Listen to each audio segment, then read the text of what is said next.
살아계신 아버지 하나님, 오늘도 우리에게 존귀한 생명을 허락해 주시고 하나님의 형상을 허락해 주심에 감사를 드립니다. 이 저녁도 우리에게 영혼을 사모하는 마음을 심어주셔서 하나님의 성전에 우리의 발걸음을 인도해 주시고 이 시간도 수요 족보 예배로 영광 돌리게 하시니 감사를 드립니다. 때는 바야흐로 2019년도 10월 세 번째 수요일을 지나고 있습니다. 지나온 시간마다 신앙의 열매가 있었는지 돌아보는 가운데 오늘도 감사의 열매, 사랑과 희락과 화평과 오래 참음과 자비와 양선과 충성과 온유와 절제의 성령의 9가지 열매를 주렁주렁 맺을 수 있는 우리 산소망교회 모든 성도님들 될 수 있도록 인도하여 주시옵소서. 오늘도 마음과 정성을 다해서 수요 예배를 드립니다. 이곳에 임재해 주셔서 우리의 영혼을 새롭게 하여 주시고 예수 그리스도의 십자가의 보혈의 능력과 사랑으로 충만하게 체험받는, 또한 변화받는 놀라운 사제의 은총과 구속의 은총의 시간이 될 수 있도록 인도하여 주시옵소서. 오늘도 나라와 민족을 위해서 기도했습니다. 주님, 대한민국을 기억하여 주시고 반만년 역사의 마지막 끝자락에 모든 어둠을 물리쳐 주시고 하나님을 믿는 믿음의 나라, 거룩한 백성 삼아주심을 감사드립니다. 무엇보다도 마지막 구속 역사를 필요할 도구로 쓰시기 위해서 구속사의 말씀을 허락해 주심에 진심으로 감사를 드립니다. 바라옵기는 구속사의 말씀이 대한민국 방방곡곡에 편변하게 전파되기를 원합니다. 구속사의 거룩한 구속의 물결이 사회 전반적으로 흐르고 있는 모든 부정과 불신과 악취나는 부패의 죄악의 물결을 깨끗이 씻어내게 하여 주시고 거짓과 사상의 분열은 영원히 사라가지고 예수 그리스도의 사랑으로 하나 되는 대한민국이 될 수 있도록 인도하여 주시옵소서. 하루속히 평화 통일을 이루고 초인류 국가로 발돋움하여서 구속사 말씀 전파의 전진 기조로서의 사명을 넉넉하게 감당하는 나라가 될 수 있도록 인도하여 주시옵소서. 우리가 살고 있는 캐나다를 기억하여 주시고 사상과 문화와 언어와 종교가 다르지만 하나님의 주권과 통치가 살아 숨쉬는 믿음의 나라가 될 수 있도록 인도하여 주시고 모든 종교와 문화 가운데 예수 그리스도가 으뜸으로 우뚝 솟아나는 나라, 예수 그리스도의 사랑으로 하나 되는 나라가 될 수 있도록 인도하여 주시옵소서. 구속사의 말씀을 받아들임으로 말미암아 축복받는 이 나라가 될 수 있도록 주장하여 주시옵소서. 평강제일교회와 전 세계에 흩어져 있는 말씀의 교회들 기억하여 주시고 시간이 흐를수록 말씀의 참된 부흥과 또한 든든히 서가는 역사에 있도록 주장하여 주시옵소서. 구속사의 횃불을 들고 나가는 교회마다 기도원의 300용사와 같이 여호와를 위하여 충성할 때에 생각지도 못한 놀라운 기적과 승리가 있도록 인도하여 주시옵소서. 주님, 캐나다 산소망교회를 기억하여 주시고 산소망이 넘쳐나는 교회, 에스겔 성전과 같이 천국문통의 역할을 감당하는 교회, 생명수 말씀이 날마다 시간마다 끊임없이 넘쳐나서 모든 남 문제들이 해결되는 믿음의 교회가 될 수 있도록 인도하여 주시옵소서. 말씀이 닿는 가정마다 직장마다 살아나는 역사가 있도록 주장하여 주시옵소서. 선물로 주신 우리 자녀들 한 사람 한 사람을 기억하여 주시고 말씀으로 찾아가 주셔서 말씀의 꿈과 비전을 품게 하여 주시고 에녹과 같이 하나님과 동행하며 하나님을 기쁘시게 하는 자라는 증거를 받기에 부족함이 없는 우리의 모든 자녀들 될 수 있도록 인도하여 주시옵소서. 이 시간도 하나님의 말씀을 받기 원합니다. 우리의 마음을 활짝 열어주시고 허락하시는 말씀을 통하여 크게 은혜 받는 믿음의 귀한 시간이 될 수 있도록 인도하여 주시옵소서. 기도한 대로 이루어주실 것을 믿고 감사드리며 사랑 많으신 예수님 받들어 간절히 감사드렸사옵나이다. 오늘 함께 은혜 받을 생명 약식은 세 군데 말씀드리겠습니다. 먼저 마태복음 24장 36절에서 44절까지 말씀과 마태복음 28장 18절에서 20절까지 말씀, 또 구약성경 다니엘서 12장 3절 말씀이 되겠습니다. 마태복음 24장 36절에서 44절까지, 또 28장 18절에서 20절까지, 또 다니엘 12장 3절 말씀, 세 군데 말씀입니다. 먼저 마태복음 24장 36절에서 44절까지 제가 대표로 봉독하도록 하겠습니다. 그러나 그날과 그때는 아무도 모르나니 하늘의 천사들도 아들도 모르고 오직 아버지만 아시느니라. 노아의 때와 같이 인자의 맘도 그러하리라. 홍수전에 노아가 방주에 들어가던 날까지 사람들이 먹고 마시고 장가들고 시집가고 있으면서 홍수가 나서서 이를 다 멸하기까지 깨닫지 못하였으니 인자의 맘도 이와 같으리라. 그때 두 사람이 밭에 있음에 하나는 데려감을 당하고 하나는 버려둠을 당할 것이요 두 여자가 매를 갈고 있음에 하나는 데려감을 당하고 하나는 버려둠을 당할 것이니라. 그러므로 깨어 있으라. 어느 날에 너희 주가 임할는지 너희가 알지 못함이니라. 너희도 아는 바니 만일 집주인이 도적이 어느 경점에 올 줄을 알았더면 깨어 있어 그 집을 뚫지 못하게 하였으리라. 이러므로 너희도 예비하고 있으라. 생각지 않은 때에 인자가 오리라. 마태복음 28장 18절에서 20절까지 말씀입니다. 18절 말씀. 예수께서 나와 일러 가라사대 하늘과 땅의 모든 권세를 내게 주셨으니 그러므로 너희는 가서 모든 족속으로 제자를 삼아 아버지와 아들과 성령의 이름으로 세례를 주고 내가 너희에게 분부한 모든 것을 가르쳐 지키게 하라. 볼지어다 내가 세상 끝날까지 너희와 항상 함께 있으리라 하시니라. 구약성경 다니엘서, 에스겔 다음에 다니엘이죠. 다니엘서 12장 3절 말씀이 되겠습니다.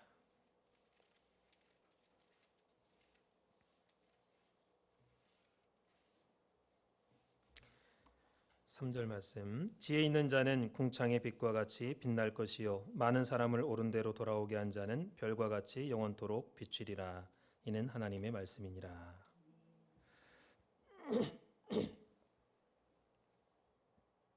자, 오늘 함께 은혜 받을 말씀의 제목은 그때에 나누어질 두 사람 중에 최후 승자는 전도하는 자라는 제목으로 함께 은혜를 나누도록 하겠습니다. 그때에 나누어질 두 사람 중에 최후 승리자는 전도하는 자. 그래서 오늘 주시는 본문 말씀을 통해서 그때에 마지막 때죠. 마지막 때 나누어질 두 사람 중에 최후 승리자는 누구냐? 쉽게 말해서 목숨이 끊어질 때까지 전도하는 자가 바로 승리자가 된다라고 하는 말씀입니다. 부부지간에도 잘 믿으면 같이 천국에 들어가지만 잘 믿지 못하면 한 사람은 천국에 가고 한 사람은 지옥으로 갈 수밖에 없는 분리의 사건이 일어난다라는 말씀입니다. 아들, 딸이나 사위, 손자, 며느리 다 마찬가지죠. 잘 믿으면 천국에 함께 들어가지만 잘 믿지 못하면 한 사람은 버림을 당하고 한 사람은 들림을 데려감을 당한다라고 성경은 말씀하고 있습니다. 우리 산소마교회 성도님들, 장로님들, 권사님들, 집사님들도 마찬가지입니다. 마지막 때는 다 원튼 원치 않든 갈라지는 역사가 있다라는 거죠. 똑같이 가면 얼마나 좋겠어요? 그러나 성경은 마지막 종말에 반드시 분리의 역사가 있다라는 것을 우리에게 말씀하고 있습니다. 그래서 깨어있지 못하고 예비하지 못한 사람들은 이렇게 얘기를 합니다. 아니 몇천 년 전이나 지금이나 똑같지 않느냐? 예수님이 언제 다시 오느냐? 세상 끝날이 언제냐? 그러면서 종말에 관심을 갖지 않습니다. 그러나 다시 오시는 예수님은 지금 이 순간도 우리에게 오고 계십니다. 오늘 도착할지 몇 날 며칠 후에 도착할지 아무도 몰라요. 그래서 성경은 늘 준비하라 또 예비하라 말씀을 하고 있는 것이죠. 물론 이 땅에 우리와 함께 임마누엘 해 주시고 성령의 역사로 하나님의 은혜로 함께 해 주시지만 방금 전에 예수님께서 오늘도 오고 있다라는 표현은요, 마지막 재림 주님의 역사를 말씀하는 거예요. 우리와 늘 함께 하시지만 마지막으로 이 땅에 모든 사람들이 보게끔 가시적인 재림을 해서 마지막 심판을 하시고 모든 구속 역사를 마무리할 그 마지막을 말하는 겁니다. 그래서 성경은 늘 준비하라 예비하라 이렇게 말씀을 하고 있어요. 그리고 마지막에 나누어질 그때는 세상의 끝날이죠. 나누어질 그때에 데려감을 당할 최후 승리자는 전도자다라는 것입니다. 승리자가 다른 조건이 아니라 전도하는 사람이 승리한다는 거예요. 그래서 성경은 타락한 인간을 하나님의 나라로 인도하기까지 오래도록 참으시는 하나님의 사랑과 자비와 긍휼의 기록입니다. 그래서 구원 역사에 있어서 성경이 빠질래야 빠질 수가 없죠. 그런데 믿는다고 하는 직분자들, 목사, 장로, 권사, 집사, 이 모든 직분자들도 성경에 대한 고마움을 잘 모릅니다. 그러니까 성경은 날마다 읽어야 돼. 날마다 읽지 않으면 죄가 되는 거예요. 저와 여러분들이 신앙생활 오래 하면서 성경 읽지 않으면 죄구나, 그 모르고 신앙생활 했잖아요. 근데 성경 읽지 않고도요, 죄의식 없이 살아가는 것이 오늘날 믿는다고 하는 신앙이 있다고 하는 사람들입니다. 그 교회 나올 때만 성경 가지고 나오고 다른 때는 잊어버려. 교회 나오는 날도 성경 무겁다고 안 갖고 다녀. 교회 빛이 된 성경 보려고 하고. 벌써 마음 자세가 하나님 앞에 죄를 짓는 거예요. 여러분들 이 땅에 태어나서 알게 모르게 하나님 말씀에 위반되게 생활할 때도 있고, 또 윤리 도덕적으로도 용서받지 못할 죄를 지을 때가 있습니다. 그러나 하나님께서는 우리가 지은 죄의 짐을 날마다 걸머져 주시는 하나님이시다라고 성경은 말씀하고 있습니다. 그래서 내가 너 구원시켜 주겠다, 너의 짐을 져주겠다. 그런데 그것도 까맣게 잊어버리고 살아갈 때가 많아요. 그러니까 여러분들이 아무리 예수를 잘 믿고 신앙생활을 흐트러짐 없게 정확하게 내가 믿었다라고 하지만 날마다 하나님께서 우리를 구원시키기 위해서 우리의 죄를 걸머져 주신다라는 것을 알고 믿고 감사했습니까? 그렇지 못할 때가 많았죠. 다 같이 시편 68편 19절 말씀을 한번 찾아서 읽어보도록 하겠습니다. 시편 68편 19절 말씀.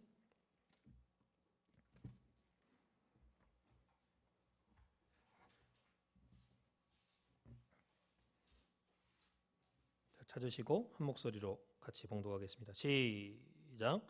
날마다 우리 짐을 지시는 주 곧 우리의 구원이신 하나님을 찬송할지로다. 여기 보니까 날마다 우리 죄의 짐, 우리 짐이요, 짐 가운데 가장 무겁고 괴롭고 큰 짐이 뭡니까? 죄 짐이에요. 사람이 죄를 지면은 그것만큼 무거울 수가 없어. 죄진 사람의 마음 너무 무거운 거예요. 그 무시무시한 죄악의 짐을 하나님께서 날마다 우리 대신에 걸머져 주시겠다 그랬습니다. 그런데도 하나님 앞에 감사가 없고 고마움도 없고 깨닫지도 못하고 살아온 우리들이 아니냐 한번 되돌아봐야 된다라는 거예요. 마치 로마서 1장 21절 말씀대로 하나님을 알되 하나님을 영화롭게도 안 하고 감사치도 않고 그러한 떨거지 같은 인생들이 많이 있다라는 사실이, 하나님 앞에 감사할 줄 알아야 되는데 하나님 믿는다고 하면서 영화롭게 영광도 안 돌리고 감사가 빠졌어, 모든 삶에. 성경은 하나님께서 타락한 인간을 하나님의 나라로 이끄시기 위해서 만세전에 계획하시고 섭리하신 사실을 역사적으로 기록해 놓은 구원의 책입니다. 그리고 처음부터 마지막까지 인류 구원 역사, 곧 구속사를 기록하고 있습니다. 그래서 세계사의 중심은 구속사며 그 흐름의 중심에는 인류 구원이라고 하는 한 가지 목적을 향해서 지금도 쉬지 않고 믿는 자는 하나도 잃어버리지 않고 구원의 주머니에 다 넣어가지고 하나님 나라를 향해서 달려가고 있습니다. 그러나 이 땅의 많은 사람들은 남자, 여자, 또 명예, 집, 돈 이러한 것에 빠져가지고 하나님의 구원에 대해서는 무관심한 거예요. 그런 가운데서도 하나님의 구속사는 인류 구원이라는 한 가지 목적을 향해서 쉬지 않고 달려가고 있습니다. 그래서 한 가지 변함없는 진리는 뭐냐? 이 구속사의 중심은 오직 예수 그리스도시다라는 사실입니다. 그래서 예수 그리스도로 말미암아 세계 역사는 주전과 주후로 나뉘어졌고 예수님은 세계사의 분기점이자 구속사의 분수령이 되셨다라는 사실이죠. 여러분들 내 자신을 알라라고 했던 소크라테스 아시죠? 이 소크라테스는 자기 조국 그리스 아테네에서 사형 언도를 받았습니다. 재판관이 그릇에다가 독약을 가져와 가지고 다 지켜보는 데서 마셔라 그랬습니다. 소크라테스 보고. 그러자 재판관과 그의 사랑하는 제자 플라톤이 지켜보는 앞에서 소크라테스가 독약을 마셨습니다. 그게 몇 분이 안 돼가지고 얼굴이 막 창백해지면서 몸이 점점 굳어지죠. 움직이지를 못해. 그게 몸을 만져보고 다리를 만져보니까 막 차갑게 변해갔어요. 그게 애제자, 사랑하는 제자 플라톤이 소크라테스한테 선생님 괜찮습니까? 그러자 소크라테스가 눈이 점점 안 보이고 발과 손을 움직일 수가 없네. 그렇게 말하면서 플라톤에게 나는 아스크리피오스에게 닭 한 마리를 빚졌네. 내가 이 땅에 살면서 닭 한 마리 빚을 졌다는 거예요. 그러니 내가 죽거든 아스크리피오스 발음도 잘 안 돼요. 아스크리피오스에게 닭 한 마리를 좀 갚아주게나. 갚아줄 수 있겠나? 예, 제가 갚아주겠습니다. 더 할 말씀 없습니까? 보니까 대답을 안 해. 점점 눈이 이렇게 감기고 운명을 달리했습니다. 이렇게 세계적으로 유명한 철학자인 소크라테스가 죽기 직전에 남긴 말은 오늘 우리의 가슴을 뭉클하게 합니다. 그런 대단한 말을 남긴 게 아니에요. 내가 닭 한 마리 빚진 게 있는데 플라톤 네가 내 제자 네가 그걸 좀 내 대신 갚아달라. 이 소크라테스는 자신의 최후를 거짓 없이 깨끗하게 정리하고자 하는 마음이 있었던 것입니다. 그래서 이 땅에서의 마지막 최후를 거침없이 마치고자 했던 그러한 양심의 가책을 찾아볼 수 있죠. 그래서 오늘 본문 마태복음 24장은 예수님께서 고난주간 세 번째 날인 변론의 날에 변론을 하루 종일 마치시고 저녁에 감람산 기슭에서 십자가 죽기 3일 전에 하신 말씀이죠. 이 감람산에서 개인과 역사의 확실하고 분명한 종말의 때를 예언하고 있습니다. 이것이 공생의 마지막 3일 남겨두고 33년 가운데 3일 남겨두고 하신 말씀이 그날이 화요일입니다. 목숨이 지금 경각에 달린 1분 1초가 아까운 아쉬운 그러한 상황 속에서도 우리를 사랑하시기 때문에 앞으로 전개될 역사의 종말에 대해서 예언을 해주신 거예요. 그래서 많은 사람들이 성경을 읽지만 이 마태복음 24장이나 마가복음 13장, 누가복음 17장이나 21장 이 종말장을 읽으면서 예수님에 대해서 고마움을 느끼는 사람이 몇 명이나 있습니까? 오, 예수님이 하신 말씀이구나. 오, 종말에 대해서 하신 말씀이구나. 그러고 끝나요. 그러니까 어떤 상황에서 어떠한 마음으로 이 말씀을 주셨는가 조금만 생각해 보면요. 너무너무 고마운 거예요. 내가 만약 죽음 3일 앞두고 있다. 지금 다른 사람 신경 쓰겠습니까? 나 정리하기도 바쁜데.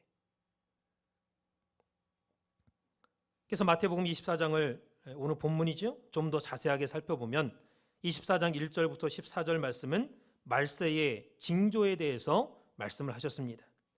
24장 15절부터 28절은 마지막 대환란에 대해서 말씀을 하셨죠. 그 다음에 29절부터 31절까지는 예수님의 재림에 대해서 말씀을 하고 있습니다. 또 32절부터 35절까지는 재림의 시기를 분별해야 된다 이렇게 말씀을 해주고 있죠. 그리고 36절부터 41절까지는 이 재림의 날짜는 아무도 모른다 그랬습니다. 하늘의 천사도 모르고 오직 아버지만이 아신다 그랬죠. 그래서 이 말씀을 하실 때 제자들이 눈이 동금해가지고 예수님을 쳐다봤어요. 예수님 그날이 언제입니까? 알려달라 말이야. 예수님께서 첫째 깨어있으라. 그날이 언젠지 날짜를 알려고 연연하지 말고 너희 믿음이 깨어있으라 그 말이에요. 깨어있으면 그날이 언제가 됐든 알 수 있다라는 거예요.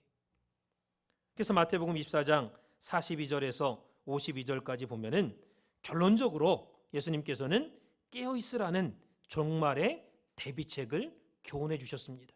제자들한테 너희들이 종말을 준비하는 방법이 뭐냐? 깨어있는 거다.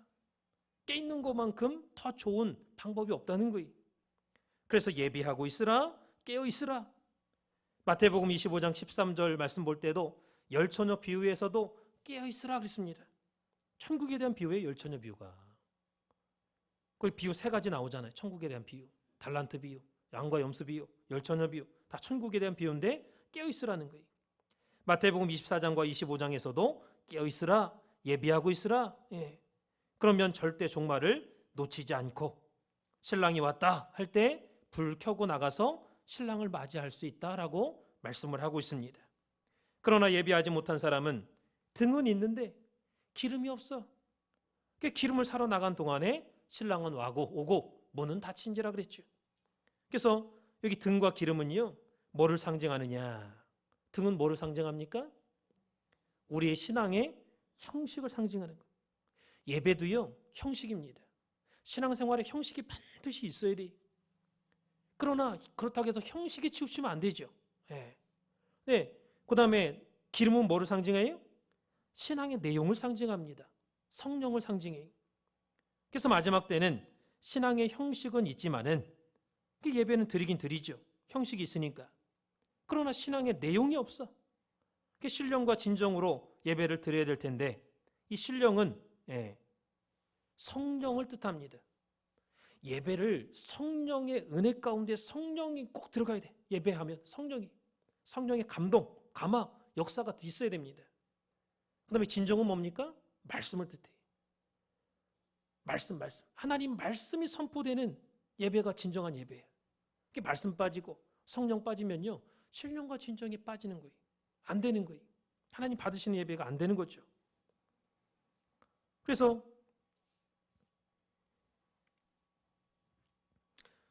디모데후서 3장 1절에서 5절 말씀 볼 때도 내가 이것을 알라 말세에 고통하는 때가 이르리니 사람들은 자기를 사랑하며 돈을 사랑하며 자긍하며 교만하며 회방하며 부모를 거역하며 감사치 아니하며 거룩하지 아니하며 계속해서 배반하며 쭉 나오죠. 그러면서 5절에 경건의 모양은 있으나 경건의 능력은 부인하는 자니 이 같은 자들에게서 내가 돌아서라 그랬습니다.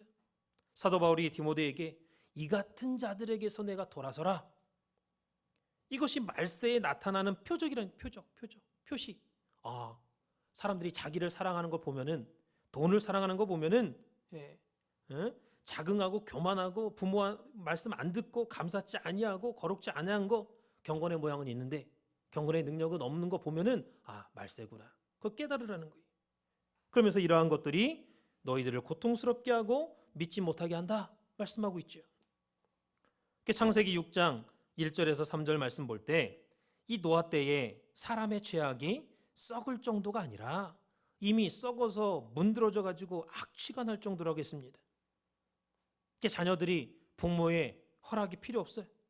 남자는 남자대로 자기 눈에 맞는 여자, 여자는 여자대로 자기 눈에 맞는 남자 찾아서 결혼하는 거예요.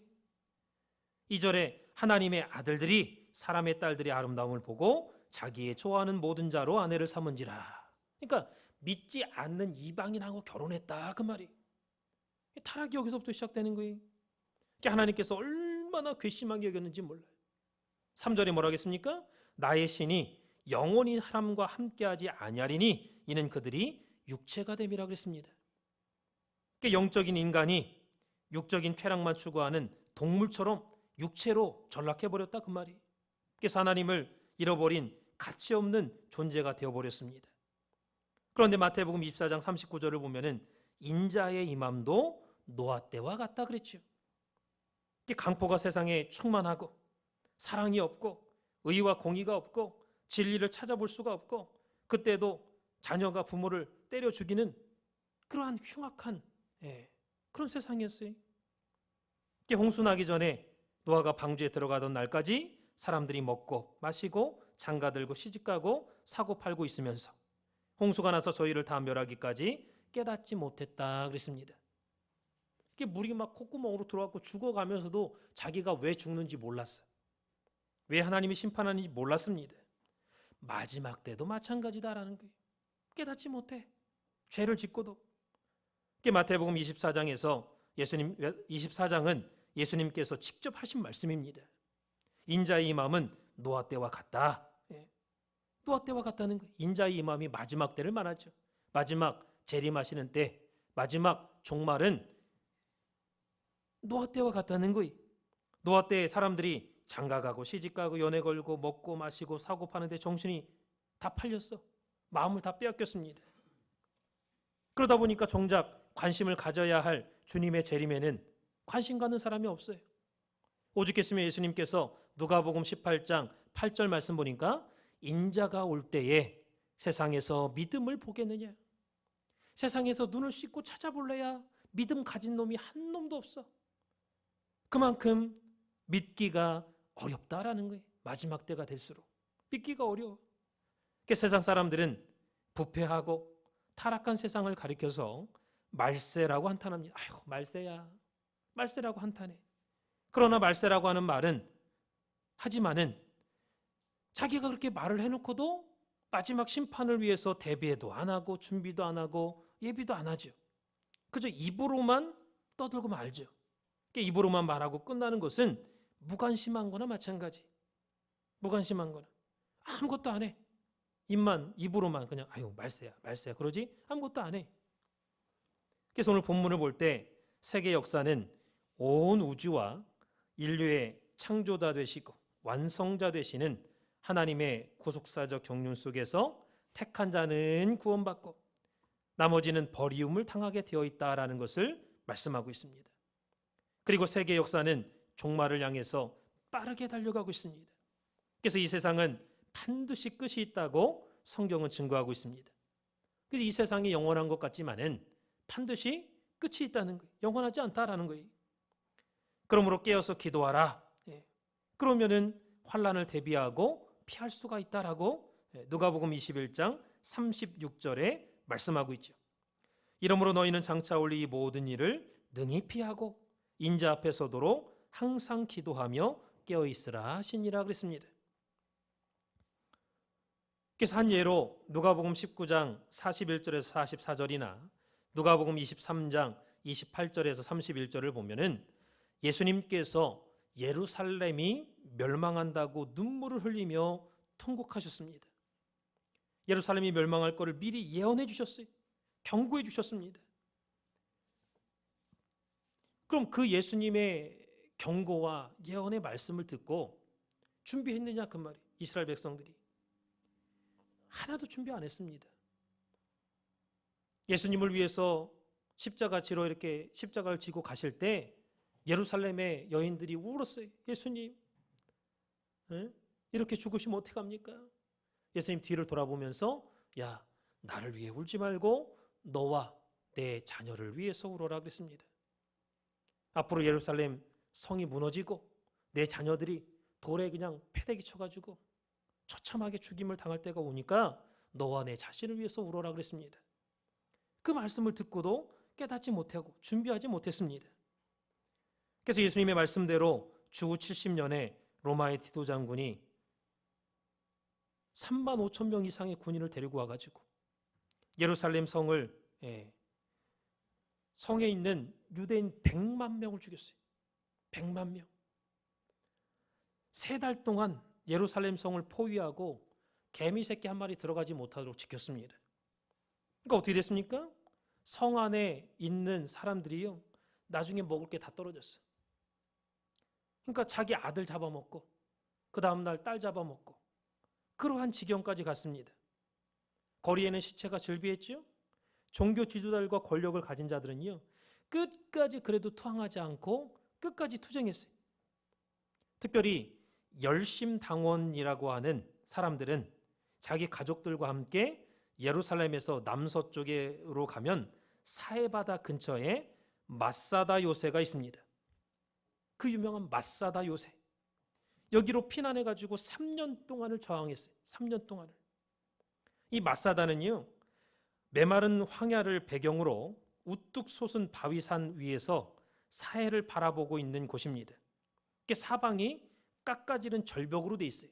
꼭대기에는 평평한 메사지형입니다.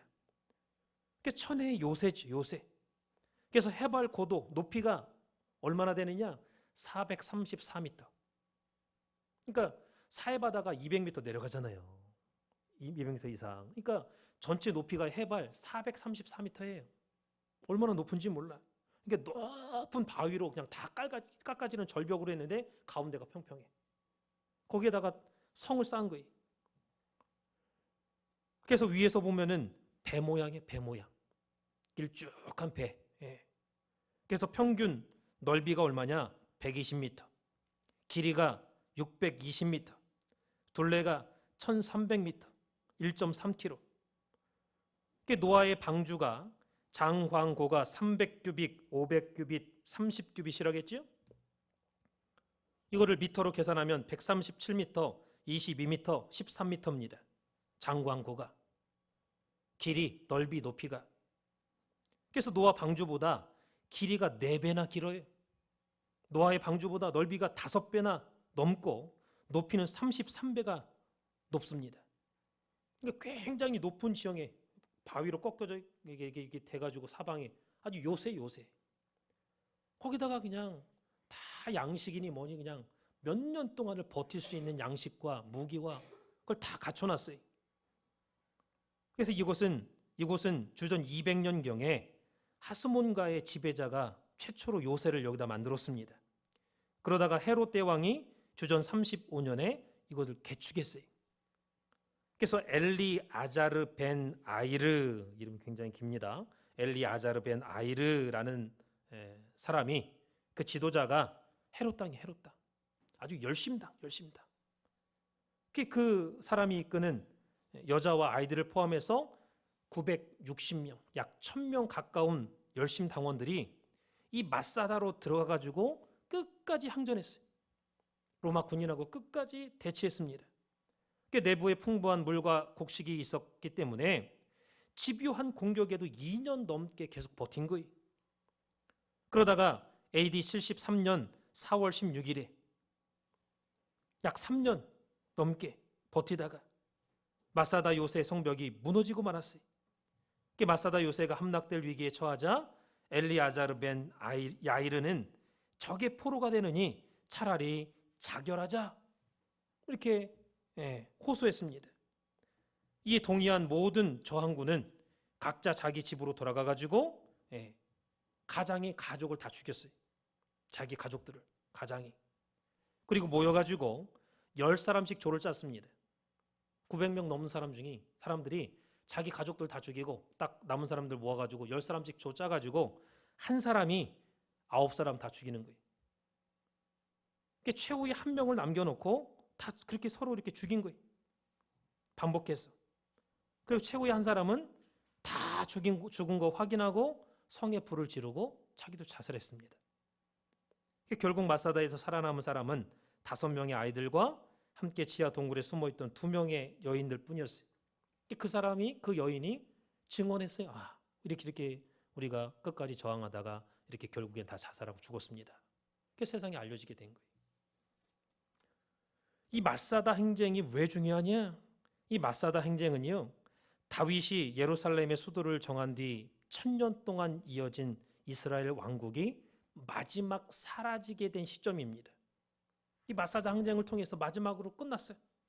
그리고 2000년 동안, 이후에 2000년 동안 나라 없이 세계를 떠돌아다니는 디아스포라 시대가 되는 그 시작점이 됐습니다.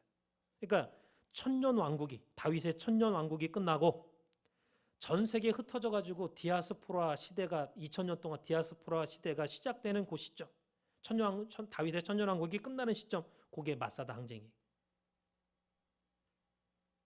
분명히 예수님께서 예루살렘이 멸망하고 너희 자녀가 다 메어침을 당하고 죽을 때가 온다 예언을 하셨지만은 준비하지 않았습니다. 자기의 의, 자기들이 믿는 신, 이거를 굳게 붙잡고 죄악이 충만해도 회개하지 않고 그러다가 결국에는 다 자살하고 말았죠. 그러므로 믿는 자와 믿지 않는 자는요, 평소 삶의 목적이 달라요. 마지막 때 믿는 자와 믿지 않는 자 나눠진다겠죠? 갈라진다겠습니다. 근데 중요한 것은 평소의 삶의 목적이 다르다는 사실이. 믿는 자는 직장에 다녀도 주님을 위해서, 장가를 가고 시집을 가도 하나님의 영광과 나라를 위해서, 사업을 해도 마찬가지로 하나님의 영광을 위해서 하지만은 믿지 않는 자는요, 자기가 기준이. 제가 지금 믿는 자와 믿지 않는 자로 이렇게 간단하게 나눠서 말씀을 드렸지만은 믿는다고 하는 사람들 가운데서도 자기가 기준이 되는 삶을 살아가는 사람이 많습니다. 그러니까 마지막 때는 의인 중에서 악인을 골라낸다 그랬잖아요. 이게 뭐가 기준인가를 분명히 알아야 돼. 나의 유익과 나의 욕심과 평안과 출세를 위해서 살아가는 사람은 겉으로 볼 때는 믿는 자지만 결국에는 분리돼 가지고 남겨둠을 당할 수밖에 없는 사람이다라는 사실입니다.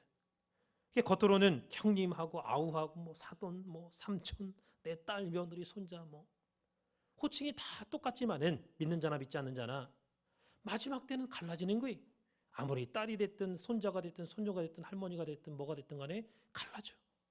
믿지 않으면, 제대로 믿지 않으면 남겨짐을 당하고 제대로 믿으면 데려감을 당하는 거예요. 천사가 와서 다 분리시킵니다.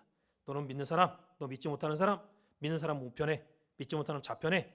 순간적으로 눈 깜빡할 사이에 변화가 되는 거예요. 입고 있던 옷이 다 달아나고 변화가 돼, 변화가.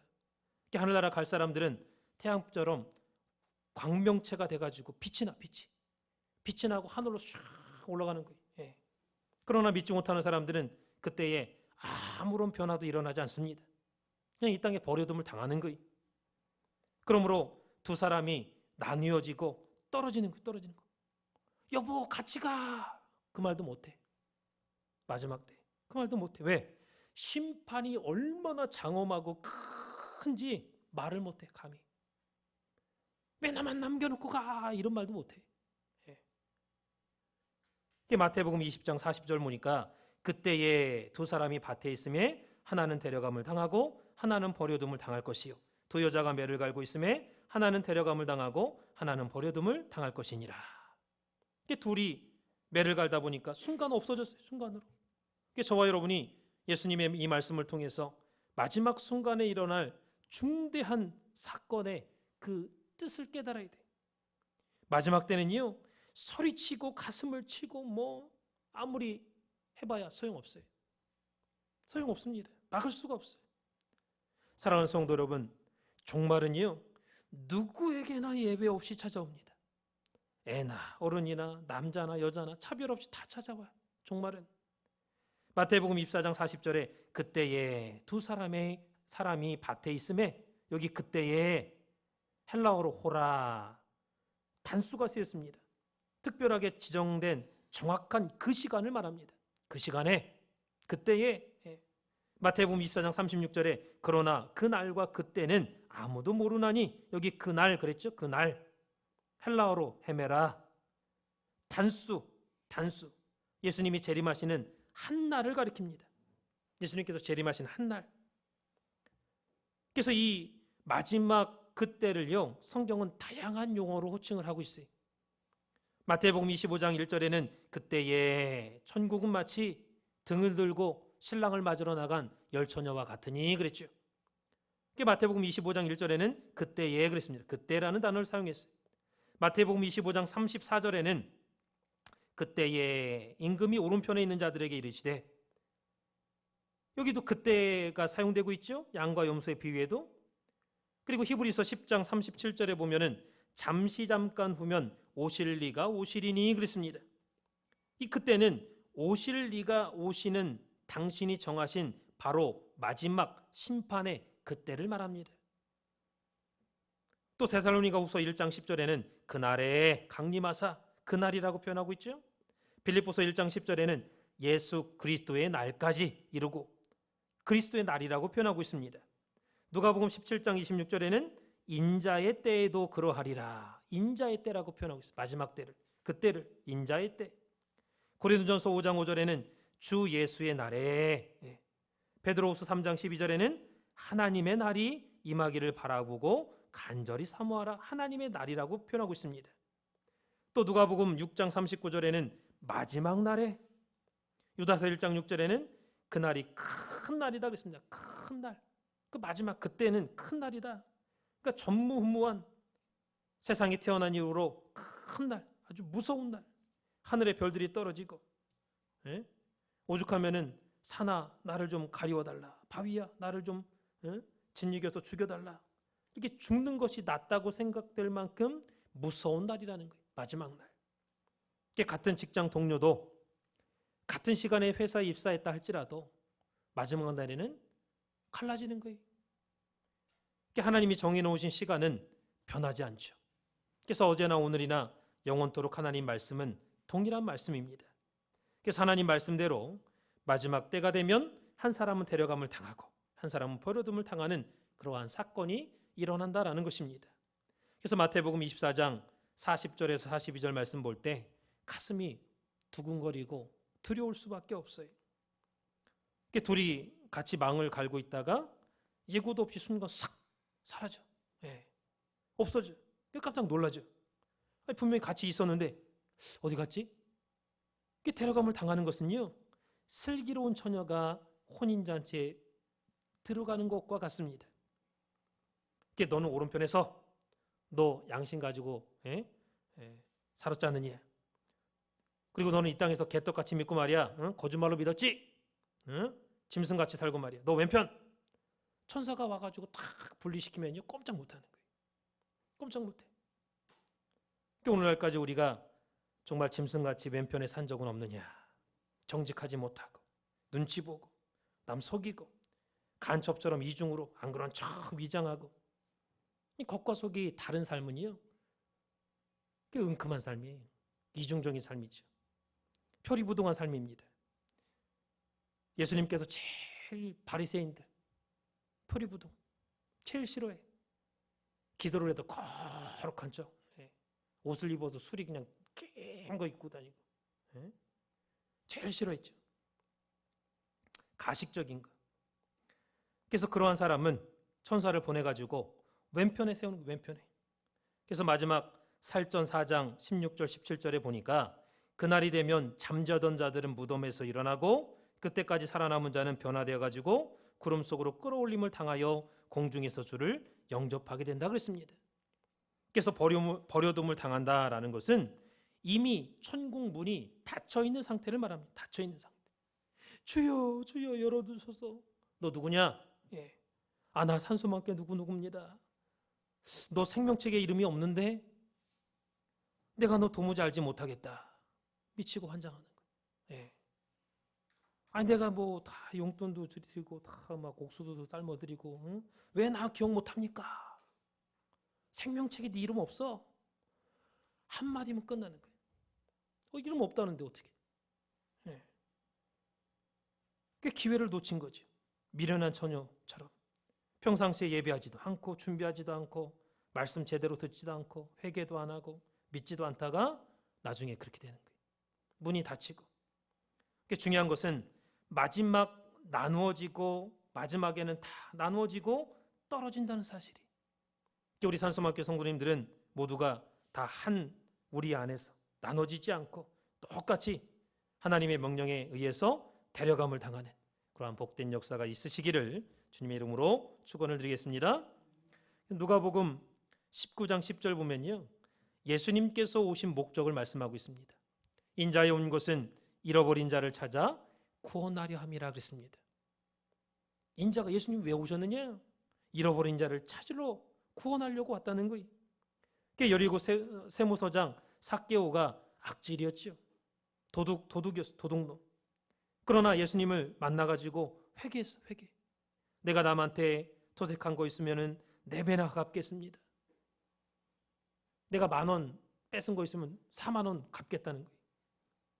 그럴 때 주님께서 너도 아브라함의 자손이다. 이게 많은 사람들이 세무서장이 나쁜 놈인 줄만 알았어요. 그 나쁜 놈이라는 것을 나쁜 사람을 예를 들어서 아브라함의 자손으로 만들면은 그게 공의로운 하나님이 아니잖아요. 그러니까 예수님께서 오해할까봐 뭐라고 말씀하셨느냐? 나는 의인 찾으러 온 게 아니야. 죄인 찾으러 왔어. 죄인. 나는 잊어버린 자를 찾아서 구원하러 왔어. 예. 여리고 도성의 세무서장 삭개오도 하나님 편에서 볼 때는 잃어버린 자다 그 말이. 하나님 편에서 볼 때는 잃어버린 자예요. 그래서 오늘 이 자리에 참석하신 성도님들 가운데 부모님이 신앙생활 안 하시는 분이 있습니까?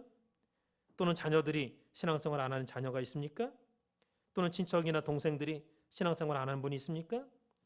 하나님 말씀을 비춰볼 때요, 그러한 사람들이 다 잃어버린 사람들입니다. 다 찾아와야 돼. 예. 마태복음 24장 45절 46절 보면은 충성되고 지혜 있는 종이 되어 주인에게 그 집 사람들을 맡아 때를 따라 양식을 나눠줄 자가 누구뇨? 주인이 올 때에 그 종이 이렇게 하는 것을 보면 그 종이 복이 있으리로다 그랬습니다. 그래서 같은 한 가정에 태어나게 만들고 한 식구로 이 땅에서 살게 만들어 줬는데 예수 믿으란 얘기를 안 해. 교회 나와야 마지막 천국 간다는 얘기를 안 해. 근데 여기 이 마태복음 24장 45절에는 충성되고 지혜 있는 종이 좀 대달라. 그 종은 어떻게 한다겠습니까? 주인에게 그 집 사람들을 맡아서 때를 따라 양식을 나눠줄 자가 누구냐. 때를 따라서 양식을 나눠줘야 돼. 그게 마지막 나눠질 때에 최후 승리자는 누구라고요? 전도하는 자. 그럼 같이 생활하면서 전도해야죠. 부끄러워서 못하고 때가 안 돼서 못하고 뭐 이래서 못하고 저래서 못하고 결국엔 같이 살았는데도 제대로 전도 못해. 그럼 나중에 나눠지는 거죠. 결론적으로 마태복음 18장 14절 말씀 보니까 이와 같이 이 소자 중에 하나라도 잃어버리는 것은 하늘에 계신 너희 아버지의 뜻이 아니니라 그랬습니다. 그래서 사람의 눈으로 볼 때는 아무리 작은 사람이라 할지라도 보잘것없는 사람이라 할지라도 하나님 편에서 볼 때는 하나님의 형상대로 창조된 사람입니다. 그분이 구원받으면은 이 땅에서 삼성의 이병철 회장의 재산보다 더 많이 가진 사람이 그 사람이 왜? 하늘의 기업을 받기 때문에. 가난한 자, 거지, 사람 취급도 못 받는 사람, 이런 사람도 하나님 편에서 보면은 잃어버린 사람이 반드시 찾아서 하나님께 바칠 때 전도한 사람이 큰 복을 받는 거예요. 전도한 사람이. 더 나가서 우리 교회가 복 받아. 우리 교회가 복 받는 거예요. 저와 여러분이 부자나 있는 사람만 전도하지 말고 못 살고 가난하고 어려운 사람들 위해서 기도해주고 또 전도해가지고 다 같이 어깨 동무하고 찬송 부르면서 하늘나라에 들어가는 그러한 역사가 있으시기를 주님의 이름으로 축원을 드리겠습니다. 예수님께서도요, 요한복음 10장 16절에 보면은 우리에 들지 않은 다른 양이 있다 그랬습니다. 이게 무슨 말이냐? 천국에 못 들어갈 사람이 있으니 찾아가서 데려와야 되겠다 그 말이. 자, 다 같이 요한복음 10장 16절 말씀 읽어보겠습니다.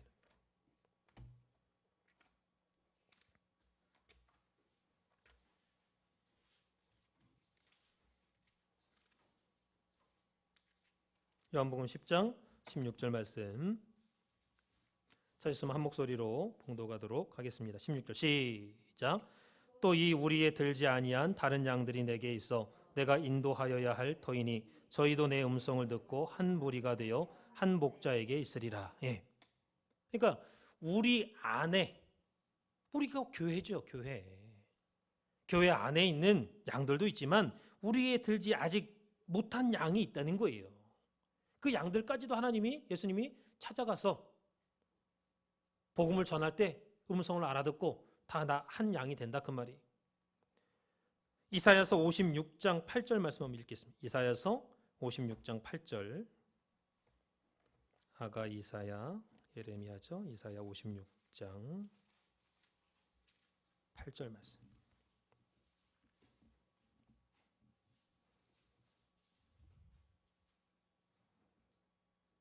(8절) 시작. 이스라엘의 쫓겨난 자를 모으시는 주 여호와가 말하노니 내가 이미 모은 본 백성 외에 또 모아 그에게 속하게 하리라 하셨느니라. 예. 이스라엘의 쫓겨난 자를 모으시는 주 여호와가 말하노니 그랬죠. 아니 지금 하나님의 백성 뭐 양치기도 바쁜데 쫓겨난 자를 모으신다 그랬습니다.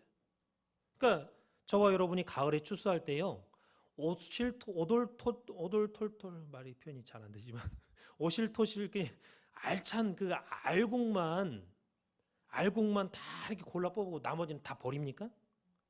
조금 못생기거나 조금 이렇게 쫓겨난 백성, 조금 벌레 먹거나 그냥 크긴 큰데 벌레 먹거나 그랬어도 그놈들도 이렇게 데려와야죠. 그 벌레 먹은 거 도려내고 회개시키고 그리고 쪄먹으면 얼마나 맛있어요. 그거 다 하나님 말씀으로 양육한 열매인데. 그러니까 정말 온전한 백성 되면은 더없이 좋고 좋겠지만 쫓겨난 사람을 도 버리시지 않고 모으시는 주님이다 그랬죠. 하나님께서 이미 모은 본 백성들 외에 또 모아 그에게 속하게 하리라. 하나님의 놀라운 사랑입니다. 사랑이에요. 이렇게 본 백성이 볼 때는요 시기가 날 수도 있죠. 그런 하나님은 사랑이에요. 하나님 마음을 좀 헤아려야 돼. 쉽게 말해서 사기치다가 형무소 갔던 사람들까지라도 이 땅에서는 저 사람 형무소 갔다 왔대. 무슨 죄? 전과가 있대. 조심하죠. 왜? 그냥 무슨 사건만 있으면 다 뒤집어 씌워 그 사람한테. 에? 그런 사람들까지도 예수 믿게 해서 알게 모르게 죄진 거 회개하게 하고 진심으로 하나님 앞에 사람 앞에 사람답게 살도록 만들어야 될 책임이 우리한테 있는 거예요. 오늘날까지 사람 구실 못했지만은 늘 보탬이 안 되고 밤낮 손해만 끼치는 일만 했지만은 회개하게 하고 하나님 앞에 말씀 깨닫게 하고 하나님 나라의 보탬이 되게 하고 동네나 가정에 교회에 보탬이 되는 그러한 인격적으로 훌륭한 사람을 만들어서 하나님 나라 가게 하는 것이 바로 우리 산수만교회의 사명이다라는 것입니다. 그러니까 전도할 사람이 너무너무 많은 거예요. 전도할 사람이, 해야 될 사람이 많아.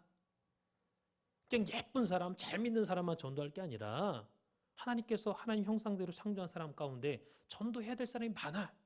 근데 문제는 뭐냐? 기존에 전도돼가지고 교회 나오는 사람들끼리 네가 크니 내가 크니 이러쿵저러쿵 티격태격 싸울 시간이 없다라는 거예요. 싸울 시간. 왜? 전도할 사람은 많은데 그냥 싸우고 있어 맨날.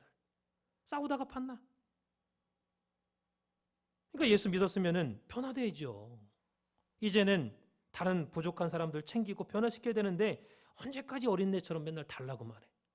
나한테 좀 관심 좀 주십시오. 사랑 좀 주십시오. 맨날 달라고 그래. 나눠줄 생각은 안 하고. 받은 것 많은데 머리만 커가지고. 그러니까 전도할 생각은 안 해. 문제죠. 그래서 하나님의 뜻은 소자 중에 사람이 볼 때 시시껍절하고 저런 사람 안 나와도 그만. 그 사람도 하나님 귀하다 그 말이에요. 그러니까 전도할 사람이 너무너무 많아. 근데 이제 단데 정신이 팔려가지고 그냥 누가 크니 작으니 그냥 엉뚱한 거에 목숨 걸고 싸우고 하면은 교회가 하나님 기뻐하시는 사명을 감당할 수가 없다라는 거예요. 그래서 이 땅의 삶은 한계가 있습니다. 짧죠. 짧은 생에 후회 없이 살려면 하나님께서 건강과 또 달란트와 사명과 직분 허락해 주셨을 때에 그것을 끝까지 가르치고 끝까지 사랑하고 끝까지 전도하고 충성하다가 모두가 다 하나님 나라에 입성하는 우리 산수만교회 성도님들 되시기를 주님의 이름으로 축원을 드리겠습니다. 기도 올리겠습니다. 살아계신 아버지 하나님, 오늘도 우리 한 사람 한 사람을 하나님의 뜨거운 사랑으로 불러주시고 마지막 때까지 우리의 허락하신 신앙을 굳게 붙잡고 흔들리지 않는 믿음 가지고 하나님 앞에 끝까지 전도하며 깨어있으며 기도하며 충성하다가 마지막 그 순간에 하나님의 명령과 말씀에 따라서 변화되고 천국의 하늘나라의 들림을 받는 우리 모두가 될 수 있도록 주장하여 주시옵소서. 이 땅의 광야 생활, 교회 생활 가운데 성령의 9가지 열매를 주렁주렁 맺어드리기에 부족함이 없는 우리 산수만교회 모든 성도님들 될 수 있도록 역사하여 주시옵소서. 사람이 볼 때는 부족하고 연약하고 소자같이 여겨질지라도 어린 소자 하나 잃어버리는 것이 하나님의 뜻이 아니라고 했습니다. 하나님의 뜻을 마음 가운데 깊이 새기면서 내가 의인을 부르러 온 것이 아니라 죄인을 부르러 왔다. 잃어버린 양을 찾아서 구원하기 위해서 내가 왔다 하시는 예수님의 심정과 예수님의 말씀을 가슴에 새기고 그 마음으로 그 심정으로 한 영혼이라도 구원하고 전도하고 또한 믿음의 자녀를 만들기에 힘쓸 수 있는 우리 모두가 될 수 있도록 주장하여 주시옵소서. 전도하는 자 복받는다고 하겠습니다. 또한 교회가 복받는다고 하겠습니다. 이 땅에서 마지막 나누어질 그때에 승리자는 전도하는 자라고 했사오니 우리에게 맡겨주신 가족들과 자녀들과 주위 사람들, 친척들, 또한 이웃집들 모두 다 전도의 대상자 삼아서 잃어버린 자 삼아서 언제나 전도하기에 힘쓰는 우리 모두가 될 수 있도록 역사하여 주시옵소서. 기도한 대로 이루어 주실 것을 믿고 감사드리며 사랑 많으신 예수님 받들어 간절히 감사 기드렸사옵나이다. 자는 배 영광의 박수를 드리겠습니다. 가신 말씀의 은혜를 기억하며